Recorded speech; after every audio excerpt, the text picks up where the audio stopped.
I am beating every N64 game, and I mean all of them. The twist is, the next game I play is randomly selected, so I have no clue what's coming next. This is the journey to beating every N64 game.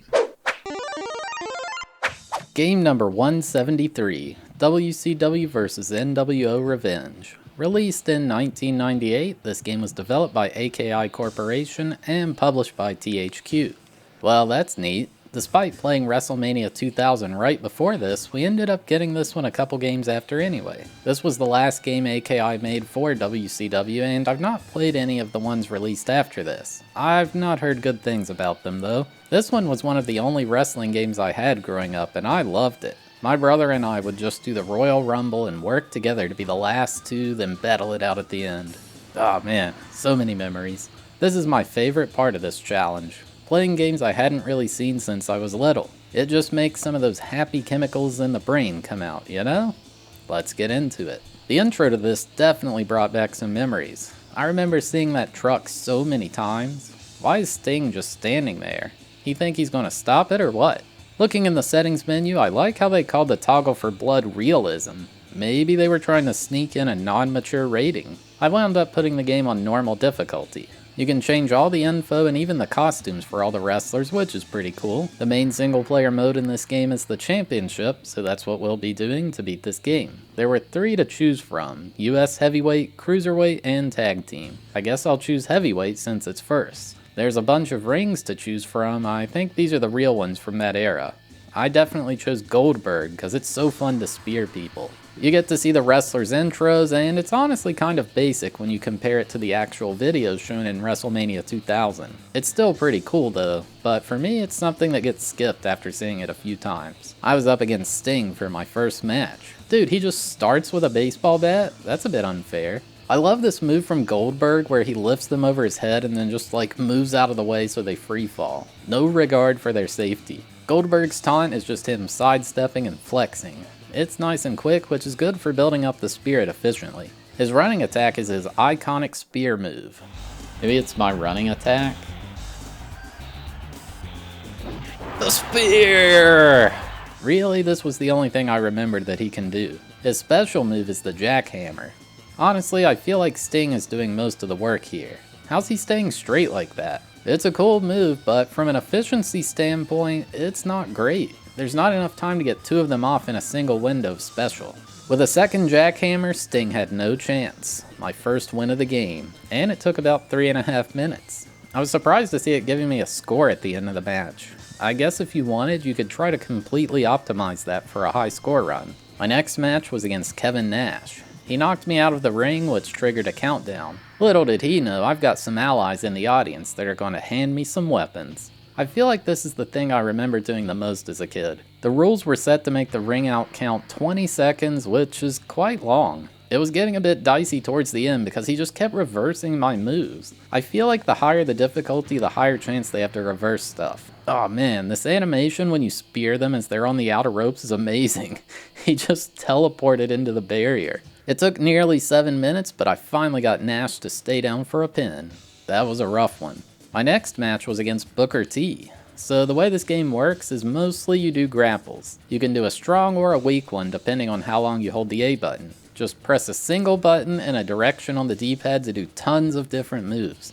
So much easier than trying to do those fighting game combos like in the Acclaim games. You can punch and kick as well, or you know, whack them with weapons you find.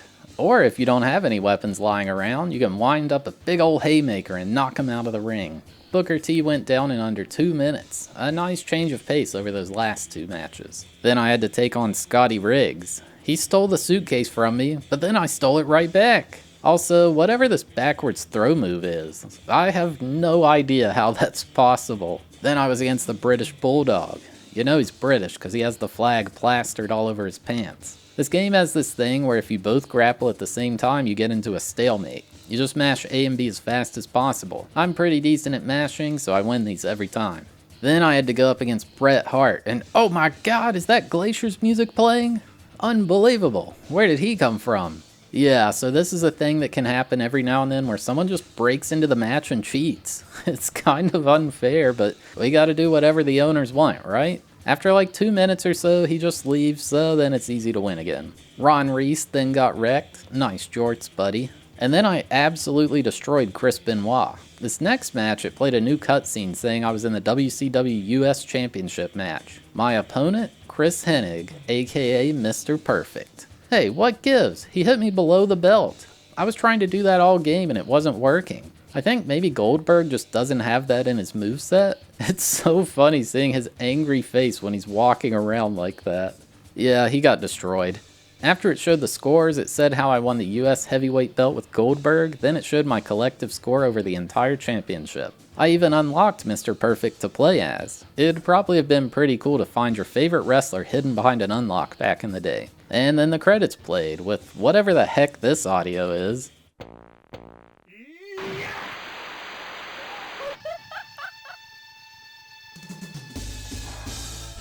So with the credits playing, I've sort of beaten the game? I don't know, I think it's weird. Usually a credits roll signifies a win, but some games even roll the credits as the first thing when you turn it on. I decided for this game I'd just complete all the different championships. In fact, a new one unlocked after that, the World Heavyweight.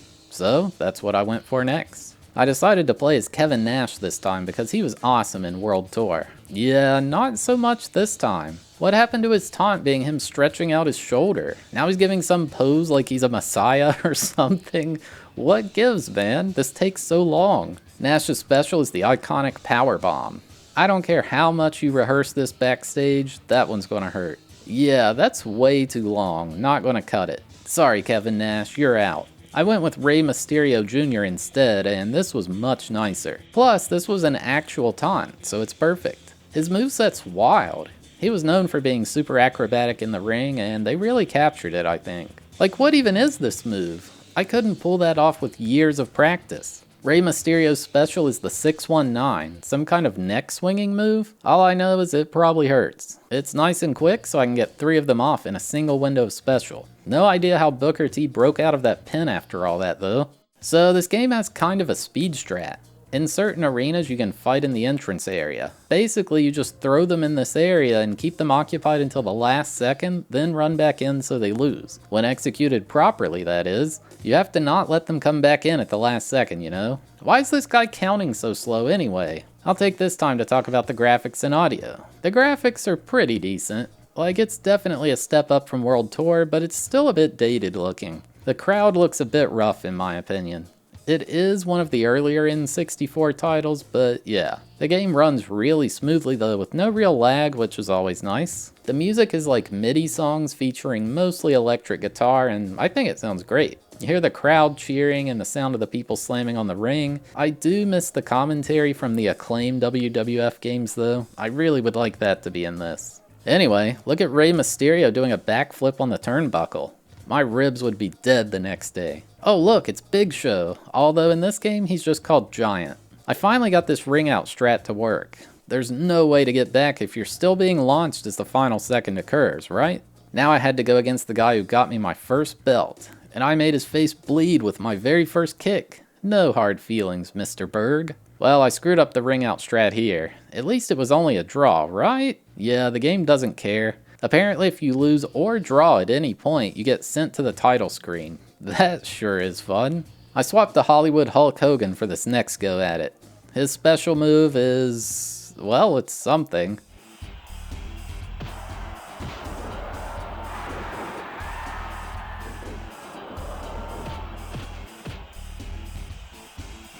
That's Hulk Hogan's special?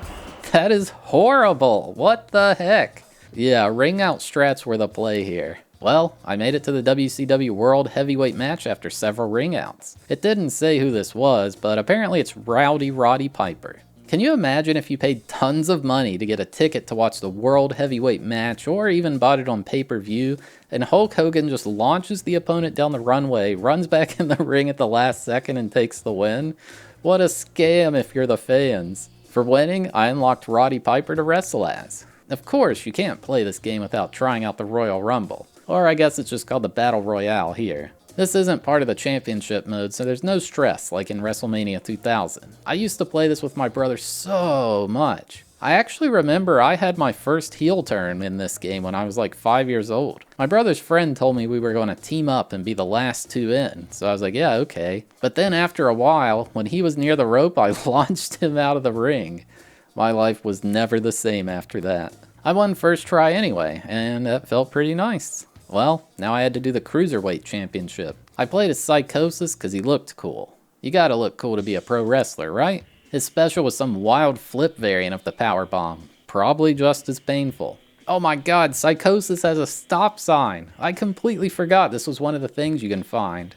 Imagine someone bringing this into the audience. You guys know the drill by now, right? I got to the finals against Kidman.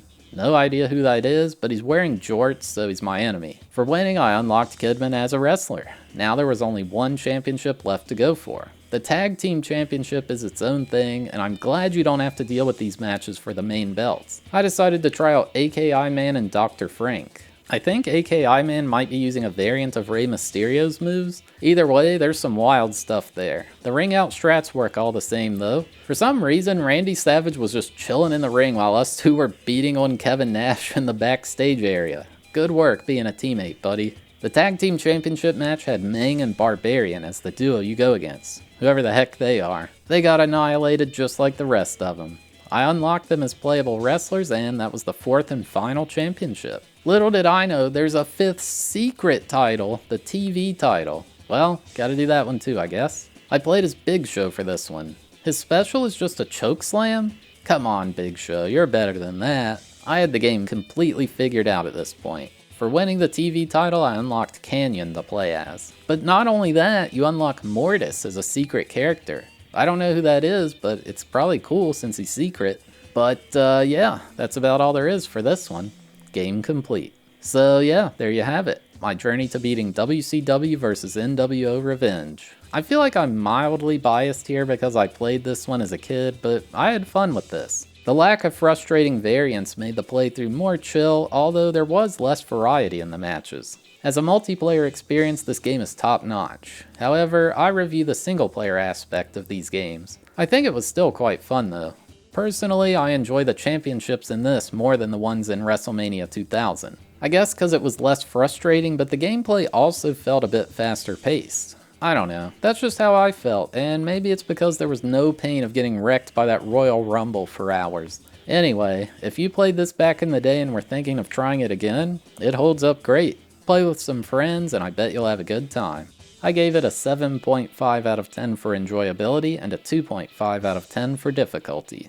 Alright, thanks for watching, I hope you enjoyed. We had a randomized marble race to determine which game was next, so here's how that played out. Or skip to the timestamp on screen to skip straight to the game selection. Alright, 218 games on the list. All the games are here. Like Morita Shogi 64 and Ice Shogi 3. Wow, just so many good games. Ocarina of Time. Jikyo Horse Racing. It's so much fun. Let's see what it's gonna be. Alright, off we go down the pachinko machine, and appears Neon Genesis Evangelion, as well as Miss Pac-Man, Tetrasphere, Cruising USA, not too far behind. We won't really see any lead changes for now. We're going to have some split paths up here, though. Oh, and actually running into the pole, Neon Genesis and Miss Pac-Man Maze Madness takes advantage, taking an early lead coming into the downslope now. And we're going to come down to this funnel here. Will anybody overshoot the funnel?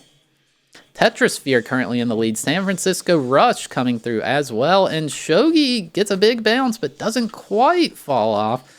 And it's actually the next Top Gear game, Racing, coming through first. Ocarina of Time right behind in second place, though. Triple Play 2000, Derby Stallion, Madden 2001 as well. We got Top Gear and Ocarina of Time coming through the race. Triple Play, Madden, Derby Stallion, Quest 64, Golden Nugget, Deadly Arts, Dobutsu no Mori, that's Animal Crossing, bottom of the 9th, Fox Sports College Hoops. And we're just slowly coming down this slope here. Don't think we'll see any lead changes. Top Gear, Ocarina of Time. Oh, and Top Gear getting held up, actually, and Ocarina of Time capitalizes, taking the lead. I don't know what Top Gear got held up on there, but Ocarina of Time now the favorite. And now Madden is in the lead.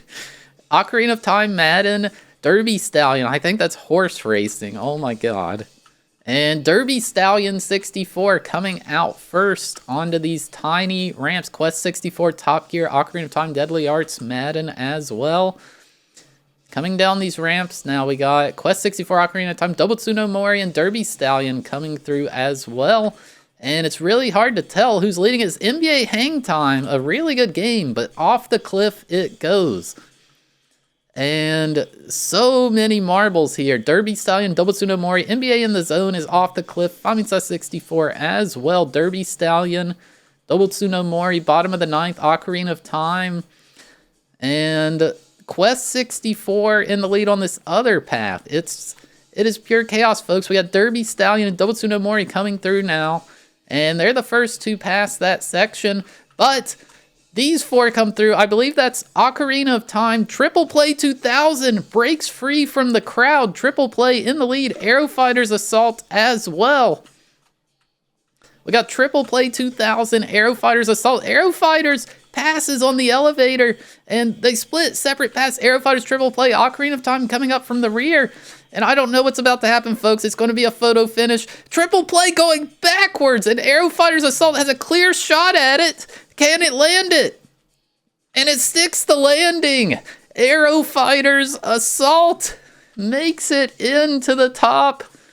Ocarina of Time in second. We will not be playing that today, folks. Unbelievable. Triple Play had the lead and decided to go backwards at the end. I don't know what it was. All right, Aero Fighters Assault. It has been decided. But yeah, if you're still here watching, you're awesome. Thank you so much. If you had a good time, consider hitting that like button, or maybe even dropping a subscription. Or hey, maybe even watch another one of these videos that's on screen now.